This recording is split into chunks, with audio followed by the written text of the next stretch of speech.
C'est parti pour ce tout nouveau numéro de Face à la presse. Vous le savez, l'actualité reste dominée par la tentative d'évasion enregistrée dernièrement à la prison centrale de Makala. Quelle analyse faire et quelle chance accorder aux enquêtes qui sont déjà en cours. Nous parlerons également du dialogue initié par Martin Fayulu. Quelle opportunité d'en parler actuellement au pays. Nous avons le plaisir de recevoir sur ce plateau M. Fanuel Senga. Il est cadre de l'Union Sacrée à qui nous disons bonjour et bienvenue. Merci beaucoup, bonjour Monsieur Christian, bonjour aussi à vous téléspectateurs.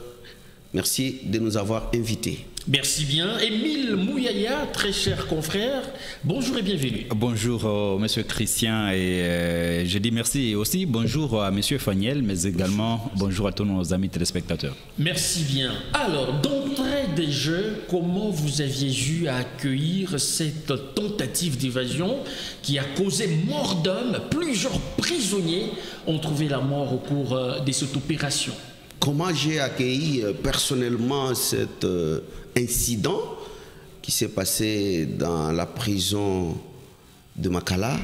C'est avec beaucoup de consternation, beaucoup de tristesse, beaucoup de soucis.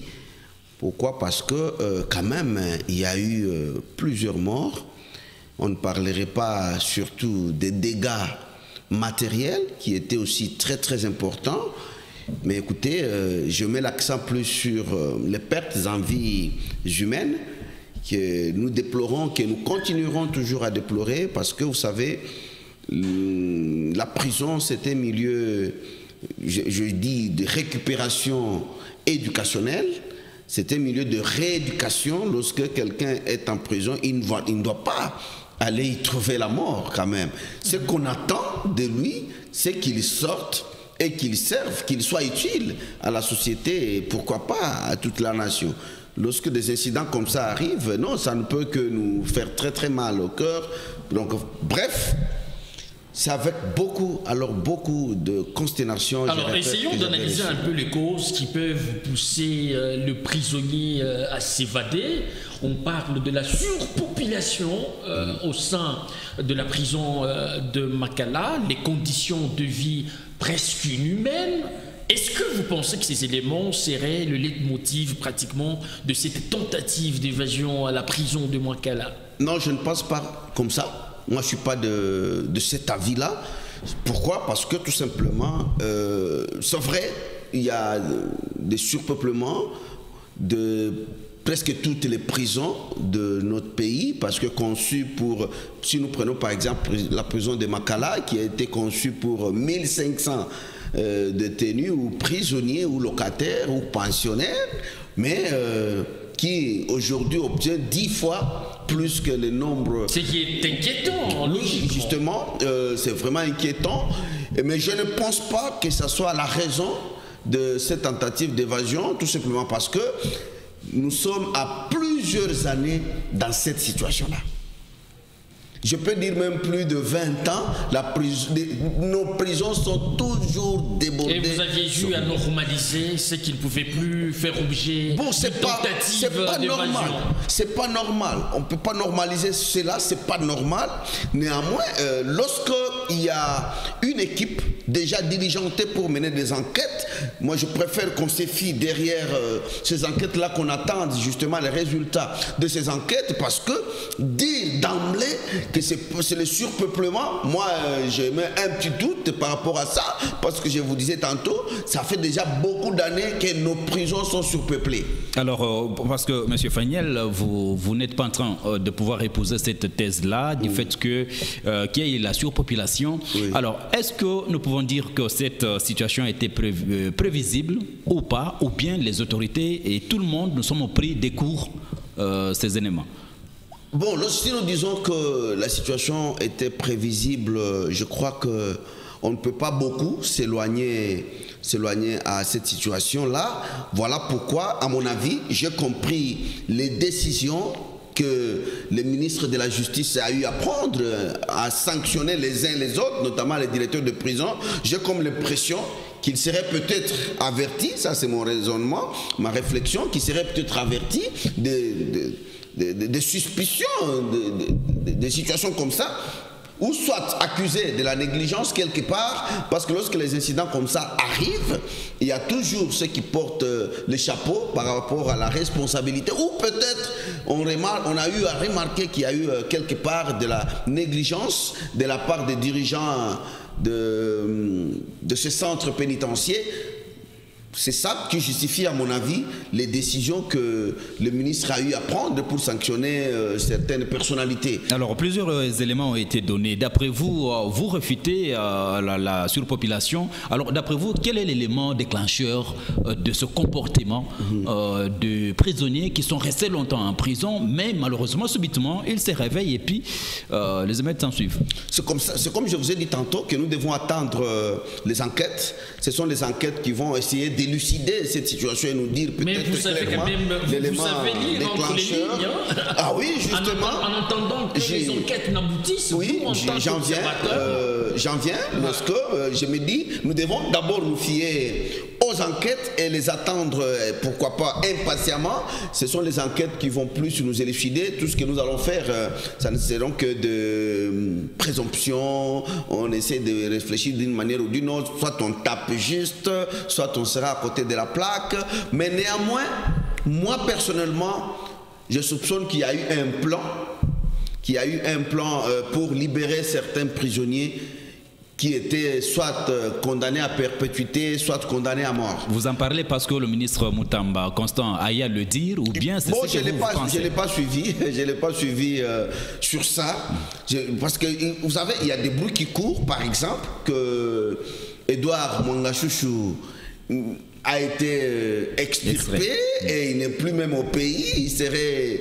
Non, mais lui, il n'était pas à Makala, c'est plutôt en Dolo. Est-ce que les opérations étaient observées simultanément dans les deux prisons? Alors, voilà pourquoi j'ai dit il faut qu'on attende seulement les enquêtes, parce que je soupçonne qu'un coup soit monté comme ça.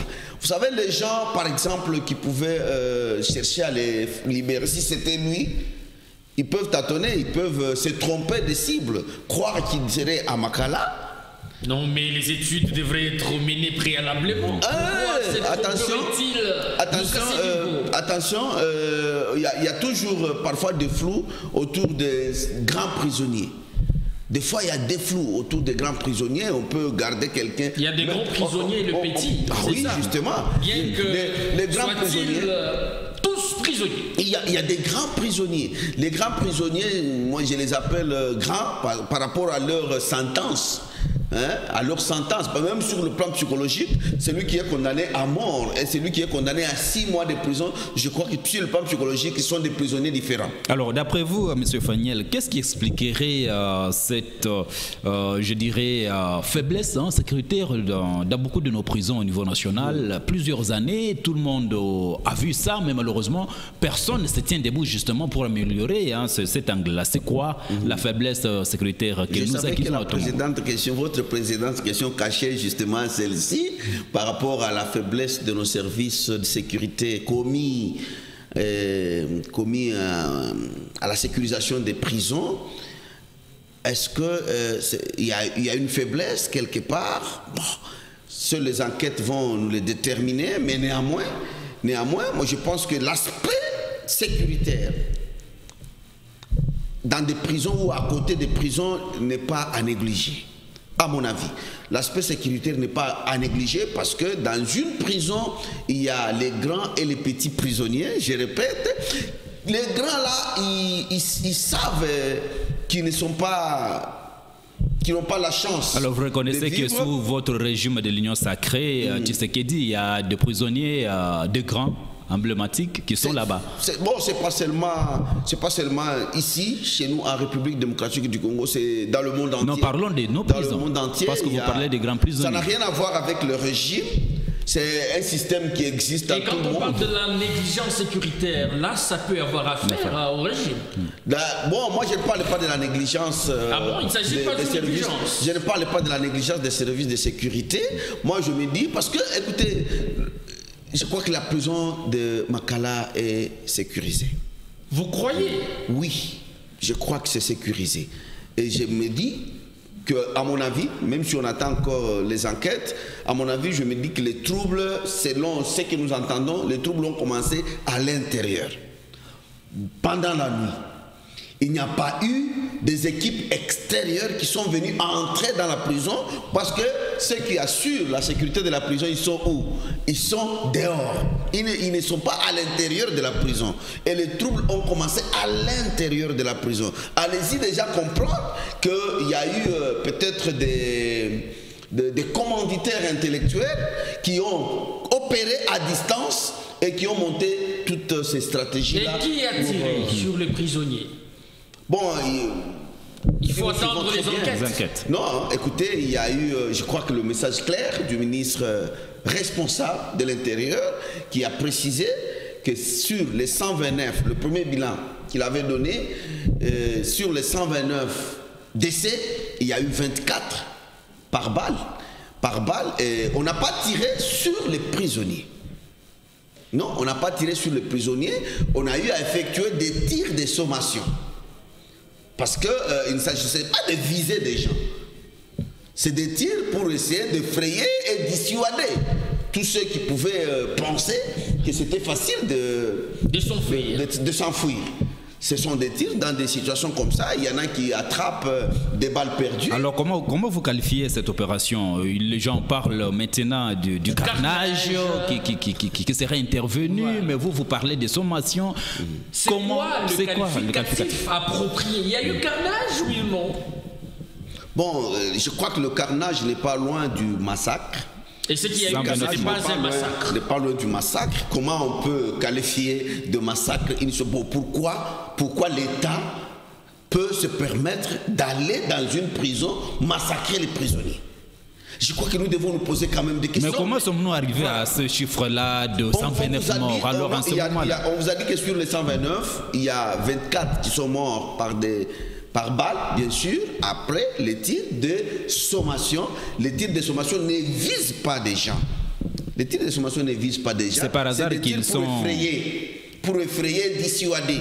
Et lorsque on vous dit, par exemple, une centaine aussi sont morts par...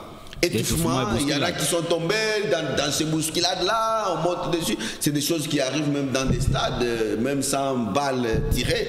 Donc ici, nous allons tout simplement dire que appeler ça carnage, c'est de la mauvaise foi. Appeler ça carnage, c'est la mauvaise foi. Nous regrettons cet incident qui est arrivé. Nous regrettons cet incident-là. Nous regrettons vraiment des pertes en vie humaine. On se rend compte qu'entre le magistrat et le ministre de la Justice et garde des Sceaux, les relations ne sont plus au beau fixe parce qu'ils s'entr'accusent. Le magistrat ne sont pas d'accord avec les allégations faites par le ministre de la Justice, estimant que c'est les vice-ministres pratiquement, que ce dernier serait en train aussi de concourir à ce que nous déplorons tous, presque chaque jour qui passe. Notre prison ou nos prisons sont ou reçoivent de nouvelles unités. Réalité que fustige le ministre. Et donc, il s'entr'accuse. C'est quoi votre réaction au regard de tous ces propos tenus de part et d'autre? Merci beaucoup. Je crois qu'il y a un tout petit peu un point qu'il faut relever de la séparation de pouvoir. Vous avez d'un côté le pouvoir exécutif et vous avez de l'autre le pouvoir judiciaire où évoluent les magistrats. Lorsque le vice-ministre de la Justice soupçonne ou avance des raisons telles qu'il y a des prisonniers, il y a des gens qui se retrouvent parfois en prison sans être entendus, sans être condamnés, mais qui font beaucoup de temps en prison. Est-ce que le ministre n'a pas eu raison, ou le vice-ministre a eu tort de dire ça? Est-ce que ce n'est pas la vérité ce qu'il dit? Est-ce que chez nous, dans nos prisons, même ici chez nous à Lubumbashi, il n'y a pas de détenus qui sont là en prison, qui n'ont jamais été entendus, qui n'ont jamais été jugés, qui n'ont jamais été condamnés? Oui, il n'a dit que la vérité. Est-ce que moi je me suis dit qu'il a dit la vérité, ce n'est pas et faux. Pourquoi ça fâchait le magistrat? Écoutez, lorsque vous êtes incriminé, vous ne pouvez que vous défendre. Moi, je me dis que nos magistrats puissent peut-être analyser la situation entre eux, parce que c'est une équipe, ce n'est pas un seul magistrat. Voici comment nos magistrats fonctionnent. Si nous sommes 3 ici magistrats, vous pouvez avoir vos détenus à vous en prison, que vous avez envoyés en prison. Vous voyez, parfois votre collègue n'est pas au courant.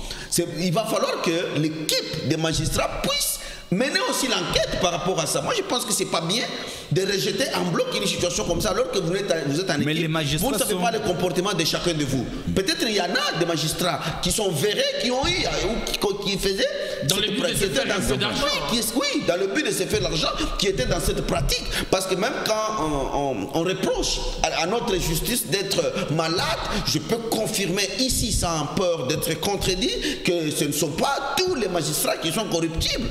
Il y en a qui font leur travail correctement. Mais écoutez, les mauvais magistrats, ils sont là aussi. Maintenant, lorsque le vice-ministre dit ça, où il a eu à constater cela. Moi, je pense que ça serait sage de la part des magistrats de s'asseoir, se dire, attention, nous avons été accusés de ceci ou de cela, qui est à la base, au lieu d'emblée, de mais les tout rejeter en bloc. Les magistrats sont en train d'être beaucoup visés depuis que le ministre Moutamba est là et depuis toutes ces sorties médiatiques. En tout cas, il ne fait que indexer les magistrats. Est-ce que le fait que le magistrat ait dit qu'ils sont en train d'être exposés à la vindicte populaire, ont-ils tort? Est-ce que les magistrats sont visés? Je ne pense pas. Je ne pense pas qu'ils soient visés. Mais eux-mêmes, ils le disent. Oui, bon, ils se sentent visés, mais je ne pense pas que le ministre de la Justice vise les magistrats. Je crois qu'il est animé par les soucis de redorer l'image des magistrats. Je crois que c'est ça qu'il faut comprendre. Que les concernés, dans les chefs, loin de l'entendre de cette ils doivent l'entendre justement parce que ils doivent l'entendre parce que justement dans les chefs de la population congolaise, la justice est pourrie. Et qui a pourri la justice? Ce sont les magistrats qui sont accusés, ce sont les greffiers. Maintenant, le ministre de justice veut redorer leur image. Ils doivent comprendre ça. C'est-à-dire, ils doivent s'unir au ministre de la Justice. C'est ça, moi, ma façon de voir les choses. Ils doivent s'unir au ministre de la Justice pour redorer l'image, pour arranger encore leur image qui était déjà. Mais vous pensez que aussi les magistrats, lorsqu'ils pensent que le ministre aurait outrepassé mesure justement par rapport à tout ce qu'il est en train de prendre, mais également de par ses faits et gestes, est-ce qu'ils ont tort? Parce que lors de leur dernière déclaration, ils ont pu recourir même aux dispositions de la magistrature. Une déclaration avait été faite. Ah oui, j'ai suivi justement personnellement cette déclaration-là. Je crois que Constant Moutamba, sur le plan juridique et judiciaire, n'est pas né de la dernière pluie. Ce n'est pas quelqu'un qu'on a pris seulement pour être ministre de la Justice. Il évoluait déjà dans ce sillage. Il connaît très bien ces circuits-là. Moi, je pense ici, dire qu'il a outrepassé, bon, ça reste à vérifier. Mais moi, ce que je peux demander peut-être au ministre, c'est de réduire un tout petit peu ces apparitions. Comment doit-il réduire pendant qu'il y a un besoin non, je me dis, non, écoutez, de redresser la justice. Je dis bien réduire ces apparitions sur les médias. Vous voyez, ces apparitions sur les médias, parce que vous pouvez travailler très bien. Dans la discrétion. Dans la discrétion, et vous pouvez être efficace et changer les choses. Je crois que ce qui gêne davantage les magistrats, c'est ça. Parce que, après tout, si pas le monde entier, tous les Congolais se disent « Ah bon, c'est ça qui s'est passé oui, mais à travers les médias. » Écoutez, ici, non, le ministre ne doit pas dénoncer le mal. Non, le ministre ne doit pas dénoncer. Il doit se taire comme tous ses précédents. Non, il ne doit pas dénoncer. C'est vous, population, qui devez dénoncer. C'est le citoyen lambda qui doit dénoncer. Mais le ministre, lui, il est là pour apporter une solution, pour agir, pour travailler. Comme c'est le cas avec il se sert. le ministre Moutomba. Justement, lui doit se servir justement de dénonciation pour travailler. Lui ne peut pas dénoncer. Donc lui, à mon avis, il doit seulement réduire Je crois que sa cellule de communication doit un tout petit peu réduire les sorties médiatiques, tout ça. Pourquoi ça devrait fâcher? Quand les ministres se sentent un tout petit peu... Fanuel, pourquoi ça devrait fâcher alors que c'est salutaire pour la nation?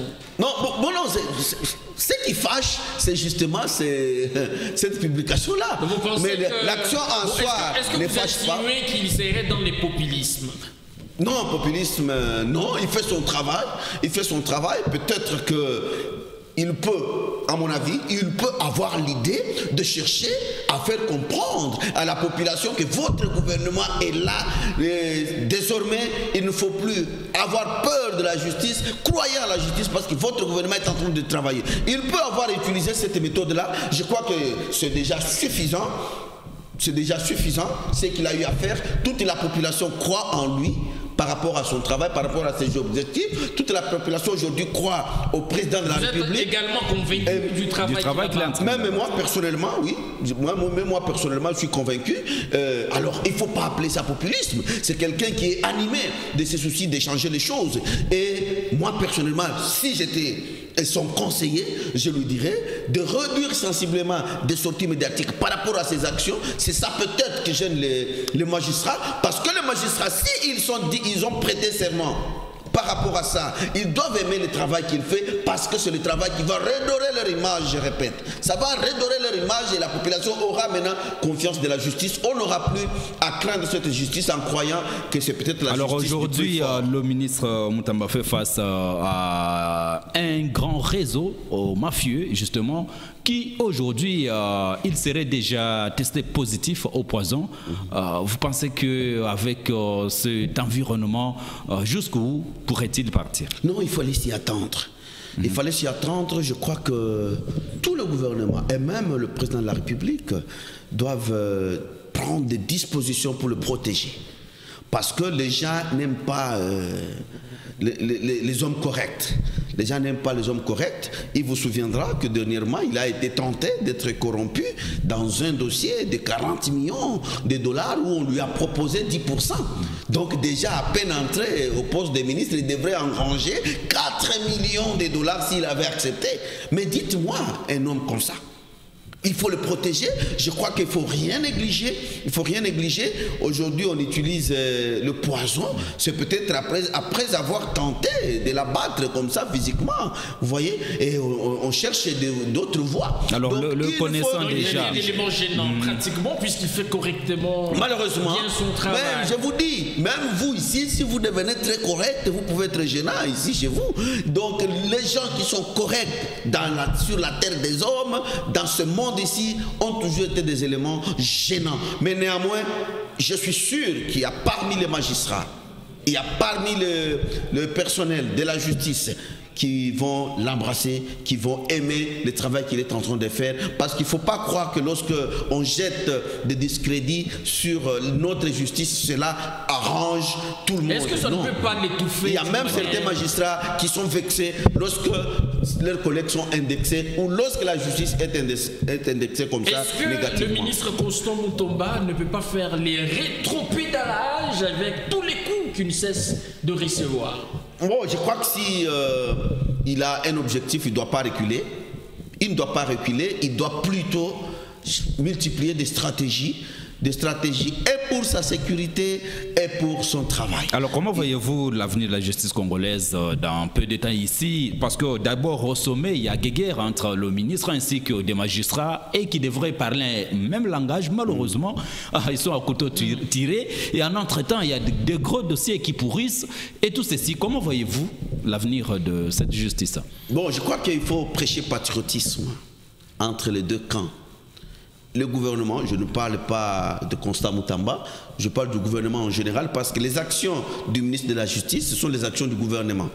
Il faut voir à la tête de ces actions la Première ministre et par ricochet le président de la République. De l'autre côté, il y a le procureur général, tous les présidents de la Cour constitutionnelle, tous ces gens qui gèrent nos lois et qui les appliquent.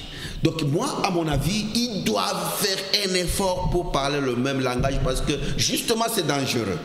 C'est dangereux. Lorsque les trois institutions, ou les trois pouvoirs, ou même les quatre ne parlent pas le même langage, c'est très dangereux pour la nation. Est-ce que faudra-t-il que le ministre Constant Moutamba laisse faire, laisse les choses aller? Et si, je peux vous confirmer que s'il arrêtait et qu'il faisait le rétropédalage, comme M. Christian le disait, la situation va s'empirer plus qu'avant.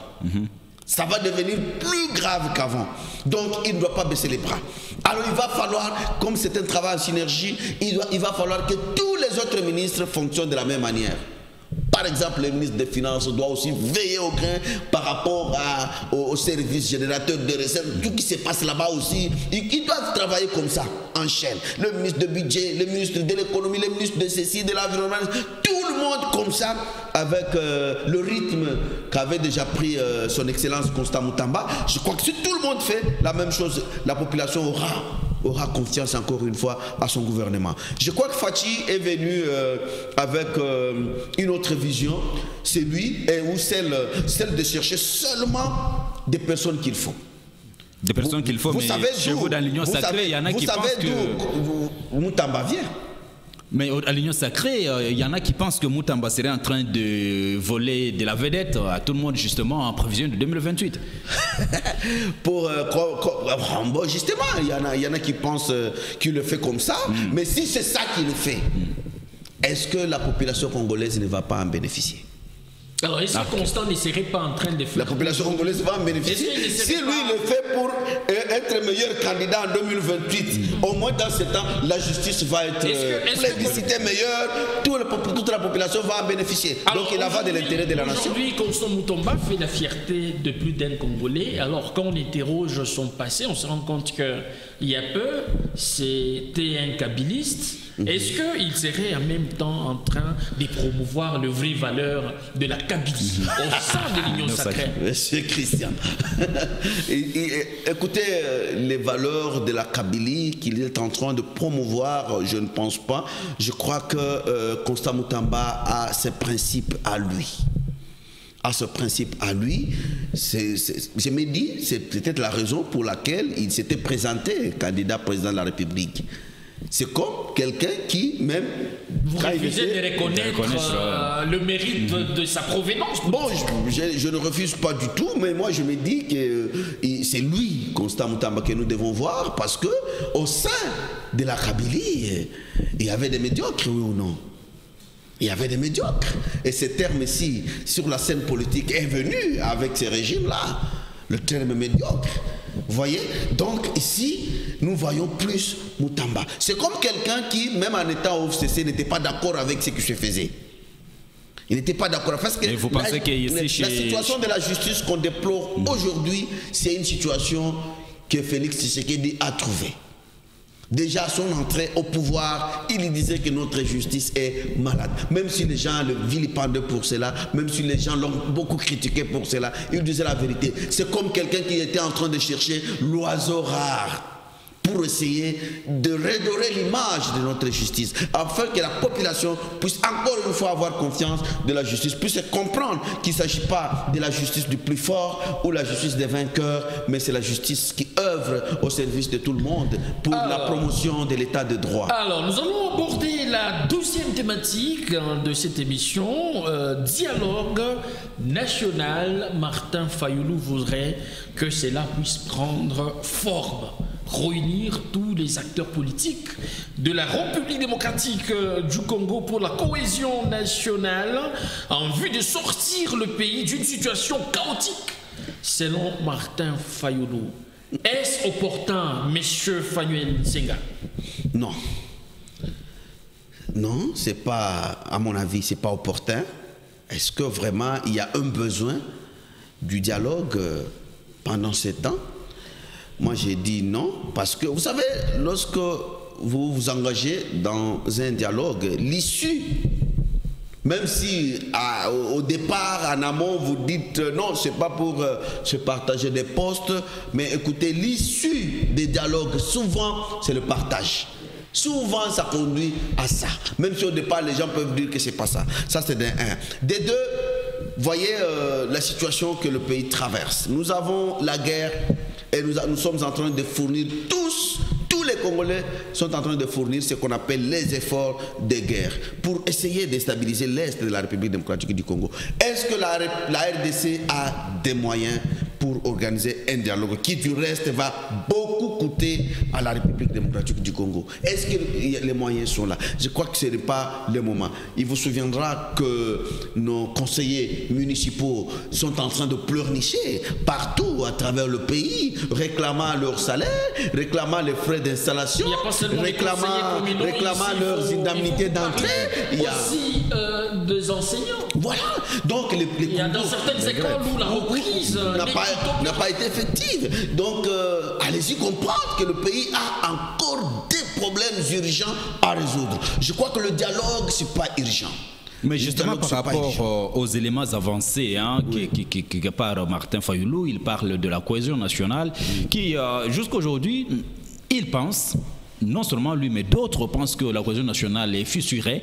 Est-ce que ce n'est pas de l'occasion justement pour que nous puissions nous resserrer les coudes au travers de ce dialogue et que l'on puisse trouver une issue? Non, je crois que la cohésion nationale ne peut pas être de mise à travers le dialogue seulement. Il y a beaucoup de mécanismes qu'on peut mettre en place pour qu'il y ait qu'est-ce que l'on fait, qu'est-ce qu'on entend pour que l'on puisse y arriver? Lorsque M. Fayulu vous parle de la cohésion nationale, il faut encore chercher à comprendre de quelle cohésion s'agit-il. C'est la cohésion politique ou la cohésion combien sociale? d'aspects? Comment? La cohésion a combien d'aspects? Plusieurs aspects, justement. Parce que il peut, oui, parler dans un sens politique, où il se dit, on ne s'entend pas à travers le pays sur le plan politique. Mais sur le plan social, est-ce que les Congolais sont en conflit les uns contre les autres? Pour qu'on parle cohésion nationale aujourd'hui. Je crois que sur le plan social, les Congolais tout entiers, tous les Congolais n'ont pas de problème. Comment ça? Ils ont quel problème? Mobondo continue à tirer. Dites-moi quelle communauté. Mobondo continue à tirer dans le Maï. Dites-moi quelle communauté qui se bat avec une autre communauté à travers le pays, si ce n'est de quelques cas qu'on connaît, des conflits qui datent des années ou des décennies. Comme des Malendo, nous savons que c'est des ethnies. Vous avez les Mobondo qui sont dans le Maïndombe, oui, qui sont à Kinshasa. Est-ce que pour ça, on peut appeler ça manque de cohésion nationale? Non, ça c'est des situations que même une personne peut régler. Malheureusement. Même une personne peut régler, c'est-à-dire le gouvernement peut prendre des dispositions. Moi je pense objectivement que ce que M. Fayulu a dit, il doit l'expliquer clairement. La cohésion nationale, c'est sur quel plan? Si c'est sur le plan social, par rapport aux Mobondo qui se battent à l'Est, je crois que ça met la puce à l'oreille du gouvernement pour prendre des dispositions. Envoyer des gens là-bas et ils vont s'entendre, c'est tout. Est-ce qu'il faut un dialogue appeler tout un pays et les loger confortablement dans des hôtels de luxe, les nourrir très bien, leur donner des per diem? C'est pas ce qu'il a dit. Là, c'est procès d'intention contre Martin Fayulu. C'est pas ce qu'il a dit. On ne peut pas appeler les gens sans les nourrir, sans les loger, sans leur donner des per diem. Pensez-vous qu'il n'y a rien qui urge au pays, qui nécessite le dialogue national? On dirait que la RDC serait un petit paradis où il n'y a pas de grands problèmes. Non, écoutez, nous avons des problèmes. Mais est-ce que ces problèmes-là nécessitent le dialogue? Non. On peut avoir des problèmes. Ne savez-vous pas que sur le plan on a des problèmes, mais on n'est pas... entre certains acteurs majeurs. On a des problèmes, mais on n'est pas en conflit. Les Congolais ne sont pas en conflit entre eux. Les Congolais ne sont pas. Pourquoi les Nangas sont-ils dans la rébellion? Les Nangas ont été achetés par le Rwanda pour prendre les armes contre notre pays. Ils sont en conflit contre qui? Les Nangas.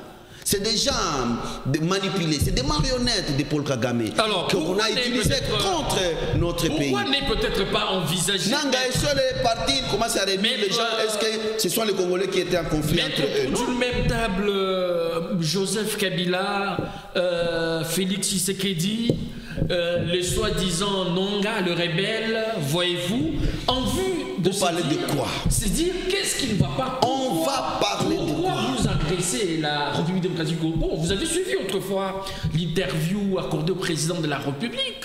Il a fait émis les vœux de rencontrer le Rwandais Kagame pour lui interroger, mais qu'est-ce qu'il veut de la République démocratique du Congo? Et donc, autour d'une même table, des problèmes principaux peuvent être abordés. Mais l'assouplissez, comme que dirait le dialogue.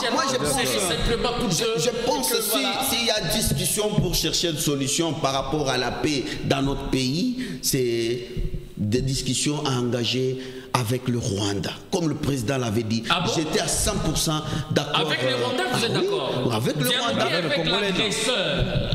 Oui, justement. Il faut dialoguer avec l'agresseur. Il ne faut pas dialoguer avec ses pions. Il ne faut pas dialoguer avec ses pions. Quelqu'un nous agresse? Oui. S'il y a à parler... Il y a à parler, à dialoguer, à échanger par rapport à la situation de l'Est de notre pays, il faut avec les commanditaires, pas avec les pions. Monsieur Fanuel, quelqu'un empiète votre terrain, n'est-ce pas? Et vous, en tant que victime, au lieu d'appliquer toute le voie, vous reconnue par les dispositions légales, vous allez vers l'agresseur, vous lui interrogez pourquoi vous m'agressez et vous trouvez ça rationnel. Est-ce que vous savez que c'est une mise en garde, cette question-là? Laquelle des questions? Oui, lorsqu'on dit à quelqu'un pourquoi vous m'agressez? Pourquoi c'est ça le savoir? Ce n'est pas qu'on est en train de le dorloter.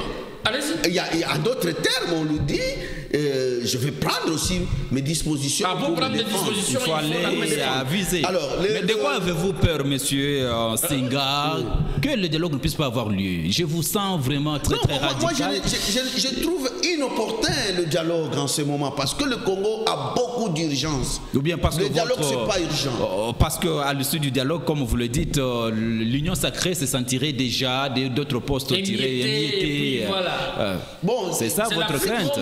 Supposons si c'est ça. Supposons si c'est ça. Le Congo va paraître encore comme un gâteau refroidi que les gens se partagent en riant. Pourtant, le chef de l'État ne veut plus qu'on revienne encore à des situations comme ça. Mais pendant qu'il y a des problèmes qui continuent à persister, vous-même, vous n'êtes pas parvenu à pouvoir terminer la guerre. C'est des problèmes que les gens créent dans leur tête. Non, je vous dis. La guerre est-elle vraie ou rien? C'est vous qui gérez la nation. Vous venez d'évoquer la situation des conseillers municipaux qui ne sont pas payés.